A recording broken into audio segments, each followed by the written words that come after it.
मायके का over tension versus ससुराल का ओवर अटेंशन। अरे ये क्या कर रही हो? मैं तब से तुमसे ये वाला मटका मांग रहा हूँ और तुम मुझे बार बार यही दे रही हो। अच्छा, आपने वो वाला मांगा था ना क्या, जो कि मैं देती हूँ? नम्रता बहुत ज्यादा परेशान थी और वो एक एक करके ग्राहकों को सामान देने में बहुत गलतियां कर रही थी। ये देखकर उसके बगल में बैठी उसकी फ्रेंड पूछती है, अरे क्या हुआ नम्रता, तो इतनी परेशान, इतनी टेंशन में क्यों है? तो एक ही गलती बार बार क्यों कर रही है? कुछ नहीं, बस थोड़ा घबराहट में चीज इधर उधर हो गई है। नहीं, कोई बात तो है, मैं तुझे हमेशा देखती हूँ, तो पता नहीं तो टेंशन में रहती है। इतना किस बात का टेंशन है तुझे? तू इतना टेंशन क्यों लेती है?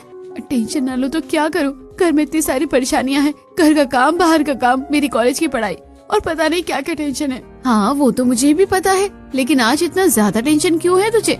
वो दरअसल क्या हुआ, कुछ यूँ की तुझे दिखाई नहीं देता क्या, इतनी महंगी चीज तोड़ दी तूने। अरे सच में जितना काम ये घर में करती है नहीं है, उससे ज्यादा तो सामान की बर्बादी कर देती है। देख, अगर कल के कल तूने मुझे वही सेम चीज खरीद कर नहीं दी ना तो मुझसे बुरा कोई नहीं होगा। नहीं, मैं दे दूंगी, मुझे मत मारिएगा। लेकिन फिर भी इतना टेंशन, ऐसे तो तेरी तबीयत खराब हो जाएगी। पहले ऐसा नहीं था, पहले मेरे परिवार वाले मुझे बहुत प्यार करते थे, लेकिन जब से मेरा छोटा भाई पैदा हुआ उसके बाद मेरे परिवार वालों ने मुझे अनदेखा कर दिया और अब मेरी जिंदगी में सिर्फ और सिर्फ टेंशन ही टेंशन है। नम्रता अपनी सहेली को सारी बातें बताती और फिर रात होते होते अपनी दुकान बंद करके घर पहुंचती है। तेरी वजह से यहाँ सब भूखे मर रहे हैं और दिन भर बस बाहर घूमती रहती है। जल्दी से खाना बना। हाँ, अभी बनाती हूँ। फिर नम्रता खाना बनाती है। तुझे खाना बनाना नहीं आता क्या? ये क्या बना कर रख दिया है तूने? इसमें नमक कितना कम है? अरे जब आज तू भूखी रहेगी तभी अकल आएगी, आज तुझे खाना नहीं मिलेगा। लेकिन माँ, मैंने कल भी कुछ नहीं खाया था। हाँ तो मैं क्या करूँ, तेरी गलती थी, इस वजह से तूने खाना नहीं खाया था। और तेरी हिम्मत कैसे हुई मुझसे सवाल करने की? रुक, बताती हूँ मैं तुझे। फिर सिद्धि नम्रता को बहुत मारती है और वहाँ से चली जाती है। इसमें मेरी क्या गलती थी? मैंने तो कुछ किया भी नहीं था। मुझे ये हर छोटी छोटी बातों का टेंशन लेना पड़ता है कि कब क्या बोलना है और कब क्या नहीं। ये सोचते सोचते नम्रता की पूरी रात कटती है। फिर अगली सुबह 5 बजे। इतनी ठंड लग रही है, लेकिन फिर भी पूरा काम करना ही पड़ेगा। एक भी काम बिगड़ा तो माँ छोड़ेगी नहीं। ये सोचकर नम्रता तुरंत ठंड में उठती है और घर का सारा काम करती है और सभी को खाना बनाकर खिलाती है। फिर जब उसके खाने की बारी आती है तो, अच्छा तो तुझे भी खाना खाना है? अरे खाना तो बचा ही नहीं। अरे बचा है ना, इसके हिसाब से तो बहुत अच्छा खाना बचा है। अरे हाँ, मैं तो भूल ही गया, रात की सूखी रोटी बची है ना, दे दो इसे। देख बेटी, बुरा मत मानना, लेकिन तुझे तो पता ही है कि हमारी हालत कैसी है, इसलिए अभी तो ये सूखी रोटी ही खा ले। इतना कहकर सभी वहाँ से चले जाते हैं। घर में जितनी भी परेशानियां हैं, सबका सामना मुझे ही करना पड़ता है और सेक्रीफाइस भी सब मुझे ही करना पड़ता है। बस सब मुझे अनदेखा कर देते हैं। पता नहीं कब मैं भी टेंशन फ्री होकर अपनी जिंदगी में ऐशो आराम से जीऊंगी।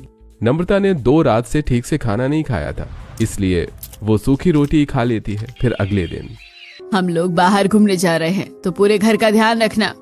हाँ, वैसे भी बाहर घूमने जाने की तो तेरी औकात है नहीं, इसलिए तू घर पर ही रह और घर पर रहकर घर का सारा ध्यान रख, वरना घर पर चोरी हो गई तो। इतना कहकर सभी घूमने चले जाते हैं। पता नहीं कब मैं भी इन लोगों की तरह कहीं बाहर घूमने जा सकूंगी। यहाँ पर तो घर का ध्यान रखने के लिए लोग मुझे टेंशन में छोड़कर चले गए। घर में कुछ ऊपर नीचे हो गया तो मुझे ही डांटेंगे। फिर नम्रता घर का ध्यान रखने लगती है। इसी तरह रात में, इतनी ठंड, ऊपर से ठंडी ठंडी हवाओं के बीच बैठकर इस ठंडे पानी में बर्तन धोने में तो मेरे हाथ पैर सब कांप रहे हैं। अरे नम्रता बिटिया, तू अभी तक बर्तन धो रही है? इतनी रात हो गई, ऊपर से ये ठंड, कल सुबह धो लेना बर्तन।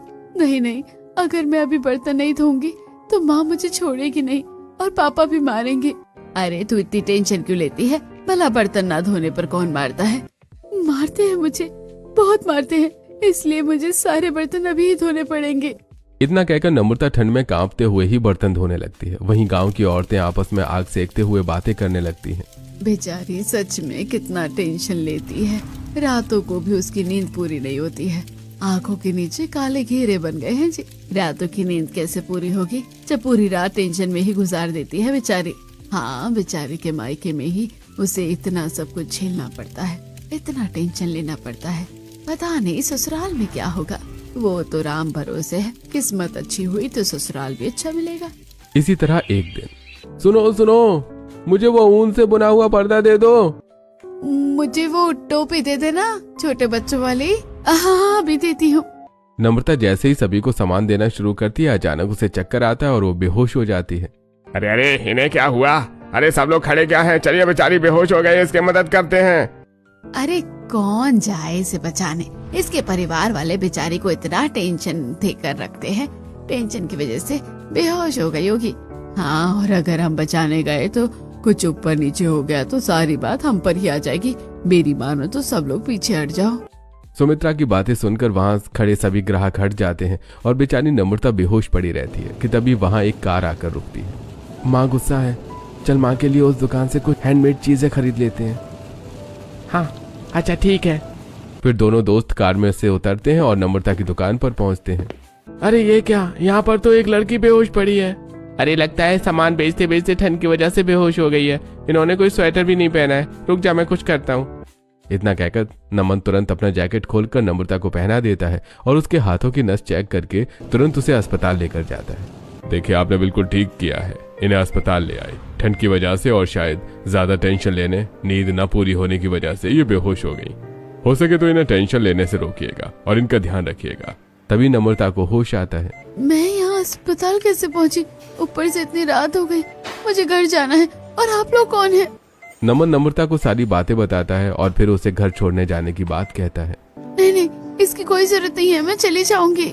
अरे ऐसे कैसे जरूरत नहीं है, आपने अपनी हालत देखी है। रास्ते में अगर आप फिर से बेहोश हो गई तो आप टेंशन मत लीजिए, मैं आपको सुरक्षित घर पहुंचा दूंगा। नम्रता बहुत मना करती है, लेकिन फिर नमन की जबरदस्ती से नम्रता नमन के साथ कार में बैठकर अपने घर पहुंचती है। क्या रे कलमोही, मनोरंजन लड़की मिल गई तुझे? पूरा नाम हमारा मिट्टी में मिला कर रख दिया है। अरे कौन था वो लड़का जिसके साथ तू अपना मुंह काला करवा कर आ रही है, और कहाँ थी अब तक तू? नम्रता सभी को सारी बातें बताती है, लेकिन कोई भी नम्रता की बात पर विश्वास नहीं करता और नम्रता की तबीयत खराब होने के बावजूद सभी उसे बहुत मारते हैं। हे भगवान, कोई मेरी बात पर विश्वास क्यों नहीं करता? मेरे इतना समझाने के बाद भी किसी ने मेरी बात को नहीं समझा। मुझे मेरे मायके में ही छोटी छोटी चीजों का ओवर अटेंशन लेना पड़ता है। पता नहीं मेरे ससुराल में क्या होगा। अब इसी तरह नम्रता की पूरी रात टेंशन में गुजरती है। अगले दिन फिर नम्रता अपनी दुकान लगाती है और नमन दुकान के सामने कार रोक कर नम्रता को देखने लगता है। अब इसी तरह धीरे धीरे नमन को नम्रता पसंद आने लगती है। फिर एक दिन, एक बात बता भाई, तू रोज इस दुकान के सामने कार रोक कर किसे देखता है? नहीं नहीं, किसी को भी तो नहीं। अरे नहीं नहीं, कुछ बात तो है, कहीं तुझे किसी से प्यार व्यार तो नहीं हो गया है? अरे नहीं नहीं नहीं, ऐसा नहीं है। इतना कहकर नमन कार स्टार्ट करके घर पहुंचता है। अरे आ गया मेरा बेटा, प्यारा बेटा, आजा बैठ, तेरे बारे में ही बातें हो रही थी। ये सुनकर नमन सोफे पर बैठ जाता है और सभी उसे उसकी शादी की बातें करने लगते हैं। नहीं नहीं, मुझे अभी शादी नहीं करनी। नहीं भैया, अब तो आपकी शादी करनी ही पड़ेगी। हाँ, अगर तुझे कोई लड़की पसंद है तो हमें बता दे, हम उसी से तेरी शादी करवा देंगे। यह सुनकर नमन एक गहरी सोच में डूब जाता है और फिर सभी को नम्रता के बारे में बताता है। देख, जो तूने उस लड़की के बारे में बताया है उससे पता चल रहा है कि लड़की तो अच्छी है, लेकिन उसके घर वाले नहीं। देख बेटा, घर वालों से हमें कोई लेना देना नहीं है। अगर लड़की तुझे पसंद है और लड़की हमें भी पसंद आ गई तो तेरी शादी हम उससे करवा देंगे। ठीक है, तो कल ही हम उसके घर रिश्ता लेकर जाएंगे। इसके बाद सभी खाना खाकर सो जाते हैं और अगले दिन अपने फैसले के अनुसार नम्रता के घर रिश्ता लेकर पहुंचते हैं और सारी बातें बताते हैं। देखिए, जो भी हो, उस लड़की के पीछे हम अपने पैसे बर्बाद नहीं कर सकते। हाँ, और अगर इसके बावजूद आपको शादी करनी है तो हमारी तरफ से कोई रोक टोक नहीं है, क्योंकि वैसे भी वो हमारे घर पर बोझ ही है। तभी नम्रता बाहर से आती है। ये लोग कौन है?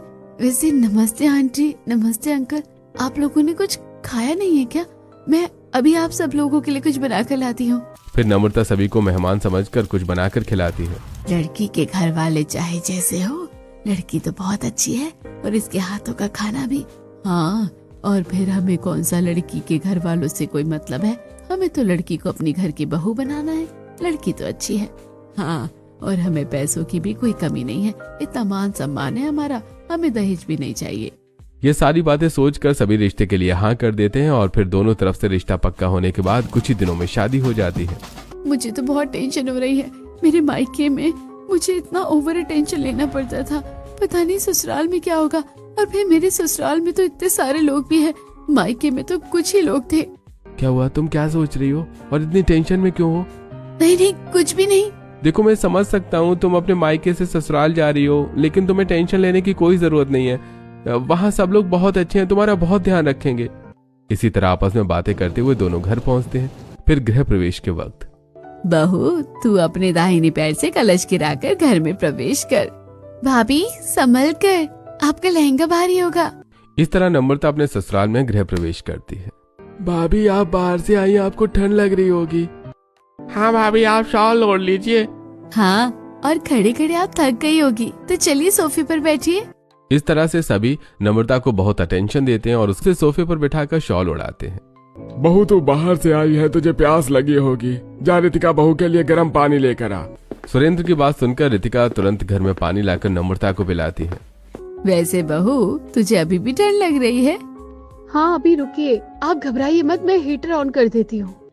इस तरह सभी एक एक करके नम्रता का ध्यान रखते हैं। फिर कुछ देर बाद नम्रता अपने कमरे में जाती है। तुम बिस्तर पर जाकर आराम करो, मैं हीटर ऑन करके ब्लैंकेट देता हूँ तुम्हें।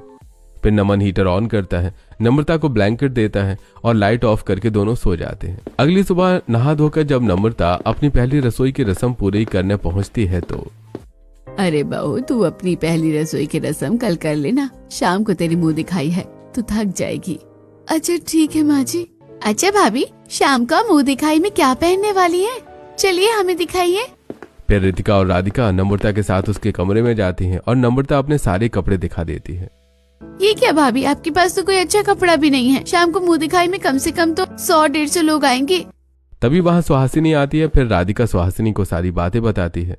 अरे तो इसमें टेंशन वाली क्या बात है, मैं अभी डिजाइनर को फोन करके बुला लेती हूँ। बहू जो तुझे कपड़ा पसंद आएगा तो वही ले लेना। इतना कहकर सुहासिनी डिजाइनर को बुलवाती है और नम्रता अपनी पसंद से मुंह दिखाई की ड्रेस पसंद करती है। फिर शाम को, क्या हुआ, तुम इस तरह टेंशन में क्यों बैठी हो? तैयार नहीं होना है क्या? मुझे बहुत टेंशन हो रही है, मुंह दिखाई में इतने सारे लोग आएंगे, सबका टेंशन मेरे ऊपर होगा। अरे बस इतनी सी बात, तुम घबरा क्यों रही हो? सब लोग रहेंगे ना वहाँ, तुम्हारे साथ कुछ भी नहीं होगा। चलो तैयार हो जाओ। नमन की बात सुनकर नम्रता तैयार होती है और मुंह दिखाई की रस्म शुरू होती है। अरे सुहानी जी, आप लोग इतने अमीर करोड़पति हैं, इतना मान सम्मान है आप लोगों का, आपने इस गरीब के घर की लड़की को अपनी बहू क्यों बनाया? हाँ, ये तो वही है जो चौराहे पर सामान बेचा करती थी, इसकी तो कोई औकात भी नहीं है। देखिए ये पहले क्या करती थी उससे हमें कोई मतलब नहीं है, लेकिन अब ये राजपूत खानदान की बहू है, आप लोग अपनी जुबान संभाल कर बात कीजिए इससे। अच्छा सॉरी, हमसे गलती हो गई। हमसे नहीं, हमारी बहू से माफी मांगिए। फिर सभी नम्रता से माफी मांगकर उसे मुंह दिखाई का तोहफा देते हैं। इसी तरह मुंह दिखाई की रस्म पूरी होती है। फिर अगले दिन, माँ जी हमारे परिवार में इतने सारे लोग हैं, तो पहली रसोई में क्या बनाऊं? देख बहू, तुझे ज्यादा टेंशन लेने की जरूरत नहीं है, हम सब है ना, हम सब मिलकर बना लेंगे। लेकिन माँ जी पहली रसोई तो मेरी है ना, तो सारा काम भी तो मुझे करना पड़ेगा। हाँ पता है पहली रसोई तेरी है, लेकिन हम इतने निर्दयी थोड़ी ना है कि अपनी मासूम सी बहू को इतने सारे लोगों का खाना अकेले बनाने देंगे।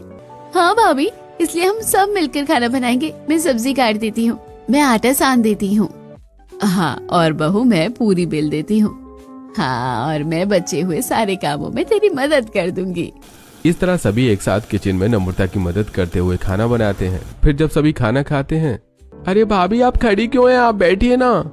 हाँ बहू, तुम भी हम सबके साथ बैठकर खाना खाओ, वरना खाना ठंडा हो जाएगा। सभी जबरदस्ती नम्रता को अपने साथ खाना खाने के लिए बिठाते हैं और साथ में खाना खाना शुरू करते हैं। साथ ही नम्रता की बहुत तारीफ करते हैं और इसी तरह तरह तरह के गिफ्ट देते हैं। इसी तरह शाम को, बहुत दिन हो गए भैया की शादी के चक्कर में हम लोग कहीं घूमने नहीं गए। ठीक है, तो फिर हम सब फैमिली ट्रिप पर जाते हैं। बहू बताओ तुम कहाँ जाना पसंद करोगी? मेरे मायके में तो कोई मुझे छोटे से फैमिली फंक्शन में भी नहीं लेकर जाते थे, और यहाँ सब इतने बड़े बड़े जगह पर घूमने जाने के लिए भी मेरी पसंद नापसंद पूछ रहे हैं। क्या हुआ बहू, कहाँ जाओगी घूमने बताओ? क्यों ना हम सब भी किसी पहाड़ी इलाके पे घूमने चले? अरे वाह भाभी, आपकी पसंद तो बहुत अच्छी है, तो फिर ठीक है, हम सब लोग किसी पहाड़ी इलाके में घूमने जाएंगे। फिर अगली सुबह से ही ट्रिप पर जाने की तैयारी शुरू हो जाती है। माँ मेरी पैकिंग हो गई है। हाँ माँ, मेरी भी। वैसे भाभी, आपके पास कोई अच्छा कलेक्शन नहीं है कपड़ों